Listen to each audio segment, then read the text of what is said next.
પરંતુ તેઓએ એટલું પાપ કર્યું છે કે ઈશ્વરને ઘણું દુઃખ થયું. તેમણે પૃથ્વી પરના બધા જ લોકોનો નાશ કરવા માટે પૂર મોકલવાનું નક્કી કર્યું. નૂહ નામનો એક માણસ હતો જે બીજા જેવો ન હતો. નૂહે ઈશ્વરને પ્રેમ કર્યો અને તેમની આજ્ઞાનું પાલન કર્યું.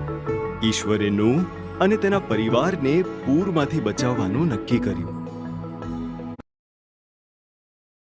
ઈશ્વરે પૂર વિશે નૂહને ચેતવણી આપી હતી.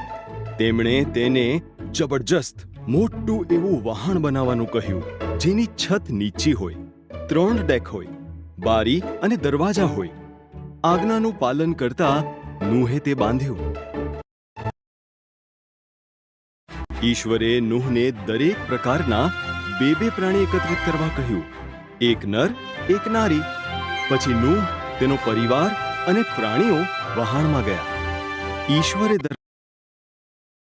40 દિવસ અને 40 રાત સુધી વરસાદ પડ્યો. આકાશમાંથી પાણી પડ્યું અને મહાસાગરો અને સરોવરોમાંથી પાણી બહાર વહી નીકળ્યા. પૂરના પાણીમાં ઊંચા ઊંચા પર્વતો પણ ડૂબી ગયા. તે સમય દરમિયાન નૂહ, તેનો પરિવાર અને તમામ પ્રાણીઓ પૂરના પાણી પર તરતા વહાણમાં સલામત હતા. ઈશ્વર નૂહ વિશે ભૂલી ગયા ન હતા, એક ક્ષણ માટે પણ નહીં.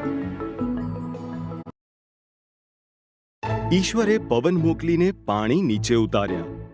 વહાણ આરારાટ પર્વત પર થંભી ગયું. નૂહે એક કબૂતર બહાર મોકલ્યું. જ્યારે તે પાછું ફર્યું નહીં, ત્યારે તેણે જાણ્યું કે તે સલામત છે. જ્યારે જમીન સુકાઈ ગઈ, ત્યારે ઈશ્વરે તેમને બહાર નીકળવાનું કહ્યું. હવે ફરી કદી પૃથ્વી પર આવું ભયંકર પૂર નહીં લાવે, તેના વચન તરીકે તેમણે આકાશમાં મેઘધનુષ્ય મૂકી દીધું.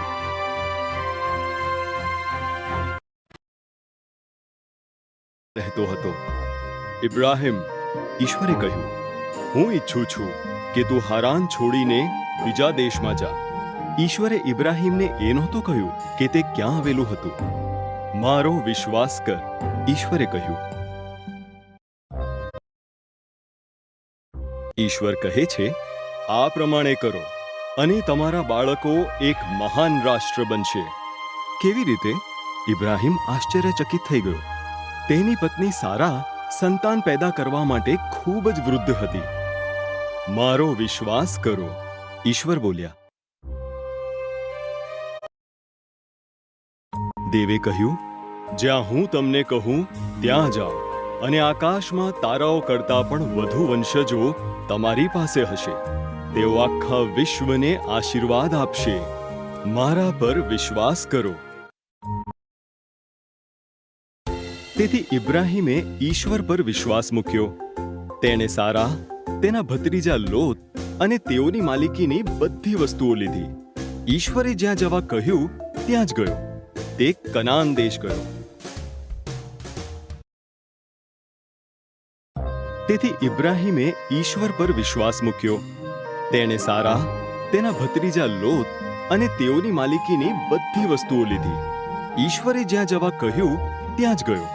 તે કનાન દેશ ગયો. વચનના દેશની આજુબાજુ ઇબ્રાહિમ મુસાફરી કરી રહ્યા છે. તેને આનંદ થયો કે તેણે ઈશ્વર પર વિશ્વાસ કર્યો. તેથી તેણે બીજી વેદી બનાવી અને જે વચન આપ્યું હતું તે માટે તેણે ઈશ્વરનો આભાર માન્યો.